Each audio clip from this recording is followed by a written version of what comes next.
Kasus pelarangan beribadah bagi kelompok agama minoritas terjadi lagi nih. Terbaru menimpa jemaah Gereja Pantekosta di Indonesia atau GPDI Tegar Beriman Cibinong, Jawa Barat pada 15 Desember 2024. Mereka dilarang menggunakan salah satu rumah jemaah di perumahan Cipta Graha Permai Cibinong sebagai rumah doa.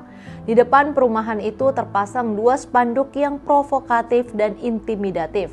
Bunyinya, diberitahukan kepada masyarakat Kabupaten Bogor, Kota Bogor, Depok, dan sekitarnya bahwa tidak ada gereja Pantekosta di perumahan Cipta Graha Permai Cibinong. Spanduk kedua bunyinya, mari kita saling jaga kerukunan dengan saling menghormati sesama warga Cipta Graha Permai, bukan rubah rumah jadi gereja tanpa izin. Gembala GPDI Tegar Beriman Pendeta Niki Wakara menyayangkan aksi pemaksangan spanduk ini. Menurut Pendeta Niki, aksi ini adalah aksi lanjutan setelah para warga menutup portal akses ke rumah doa pada 8 Desember lalu. Ini kemudian membuat para jemaah takut untuk datang lagi ke rumah doa itu. Di internal jemaah rumah doa GPDI Tegar Beriman ini sebenarnya udah dapat surat keputusan tugas gembala atau pendeta dari Asosiasi GPDI pada tahun 2008. Rumah doa itu pun sudah diperkuat dengan surat keterangan tanda lapor dari Kementerian Agama Kabupaten Bogor.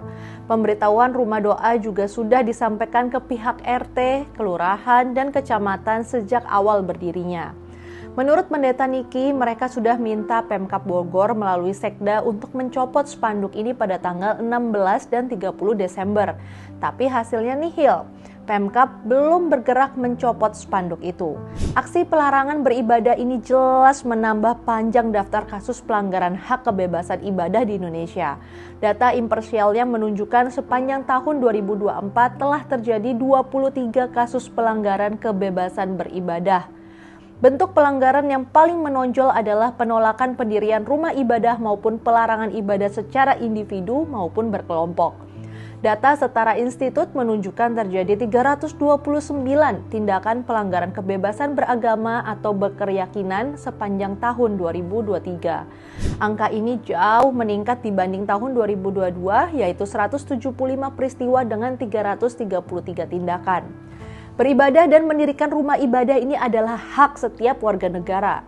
Konstitusi itu menjamin hak itu sebagaimana yang tercantum di pasal 29 ayat 2. Bunyinya, negara menjamin kemerdekaan setiap orang untuk beribadah menurut agamanya dan kepercayaannya. Apalagi dalam surat keputusan bersama atau SKB 2 Menteri pasal 1 ayat 3 dikatakan rumah doa berbeda dengan rumah ibadah. Dengan kata lain, rumah doa nggak membutuhkan izin sebagaimana pendirian rumah ibadah. Kasus pelarangan ini harus segera diselesaikan agar jemaah bisa beribadah dengan nyaman dan tenang. Bupati dan pimpinan daerah itu harus pasang badan untuk menjamin hak beribadah jemaah GPDI Tegar Beriman Cibinong bisa dilaksanakan.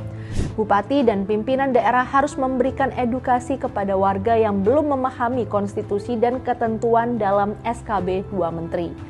Tapi bagi warga yang intoleran, gak ada jalan lain selain menindak mereka.